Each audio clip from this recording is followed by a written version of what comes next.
মানুষ এতদিন পরে একটা আশা করছে যে একটি সুষ্ঠু নিরপেক্ষ নির্বাচন হবে। এটা মানুষ অনেক ভোটার আছে যারা নতুন জেনারেশন, ভবিষ্যৎ প্রজন্ম, যারা একবারের জন্য ভোট দিতে পারেনি। অবশ্য ভোট কেউই দিতে পারেনি এত বছর। তারা ভোট দেওয়ার জন্য, একটি নির্বাচনের জন্য খুবই উদ্গ্রীব হয়ে, খুব উৎসাহ নিয়ে অপেক্ষা করছে। এবং আমরা একটি সুষ্ঠু এবং নিরপেক্ষ নির্বাচন এই দেশের মানুষ চায়।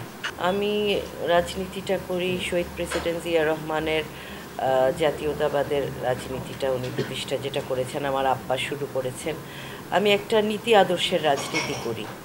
নীতি আদর্শের বাইরে যে আমি রাজনীতিটা করি না, আমার রাজনীতি নাই।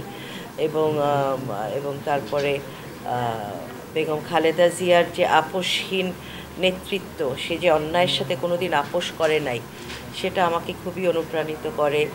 এবং শহীদ প্রেসিডেন্ট জিয়া রহমান এবং বেগম খালেদা জিয়ার সন্তান আমাদের ভারপ্রাপ্ত চেয়ারম্যান, সে যে বিচক্ষণতার সাথে রাজনীতিটা করছে, সেটা দেখে আমি খুবই অনুপ্রাণিত যে ইনশাল্লাহ এই দেশ একটা নির্বাচন হলে আমরা ভালো দিন দেখব, সুদিন দেখব দলের জন্য এবং দেশের জন্য। দলের খারাপ সময় না, দেশেরই খারাপ সময় আমি বলবো। আমরা খুবই অত্যাচারিত, দলের মানুষরা। সেই সময় আমি দলের সাথে ছিলাম এবং নেতাকর্মীর সাথে ছিলাম, ফরিদপুরের জনগণের সাথে ছিলাম। আমার আব্বা একটু শেষের দিকে অসুস্থ হয়ে যাওয়াতে আমার ফরিদপুরের অনেক দায়িত্ব আমার উপরে ছিল।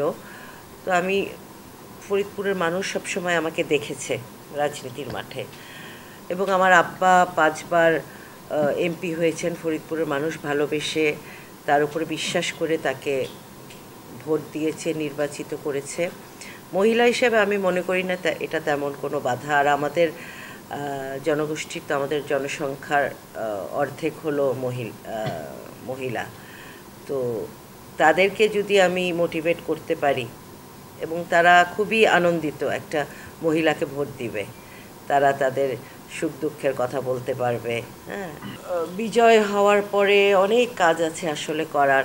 কত কোনটা ছেড়ে কোনটা বলবো। প্রথমে মানুষের যে মৌলিক অধিকারগুলো, অন্ন, বস্ত্র, বাসস্থান, সেটা নিশ্চিত করতে হবে। ফরিদপুরবাসীর কর্মসংস্থানের ব্যবস্থা করতে হবে, শিক্ষার মান উন্নয়ন করতে হবে। এবং বর্তমানে একটা যেটা আমি জিনিস দেখি ফরিদপুরে, যে মাদকের খুব বিস্তার, এটার ব্যাপারে জিরো টলারেন্স আমাদের দেখাতে হবে। ফরিদপুরের পাশ দিয়ে পদ্মা নদী বয়ে যায়। ছোটোবেলায় দেখতাম কি পানি, মানে সমুদ্রের মতো ছিল পদ্মার পানি, কিন্তু এখন শুকিয়ে একটা খালের মতো হয়ে গেছে। এই পদ্মা নদীর নাব্যতা আমাদের আবার রক্ষা করতে হবে, ওইটা ফিরিয়ে আনতে হবে। তার জন্য যে কাজ করা, এবং যোগাযোগ ব্যবস্থা, চর এলাকার মানুষরা যোগাযোগ বিচ্ছিন্ন হয়ে থাকতে হয়, তাদের যোগাযোগ ব্যবস্থা চর এলাকায় ঠিক করতে হবে। এবং প্রতিটি ইউনিয়নে আমাদের রাস্তাঘাটের বেহাল অবস্থা, যোগাযোগ ব্যবস্থাটা উন্নত করতে হবে। এবং মানুষের কর্মসংস্থান, ইন্ডাস্ট্রিয়ালাইজেশন করতে হবে। এবং এই পৃথিবী যেভাবে চলছে সেই পেসে আমাদের চলতে হবে।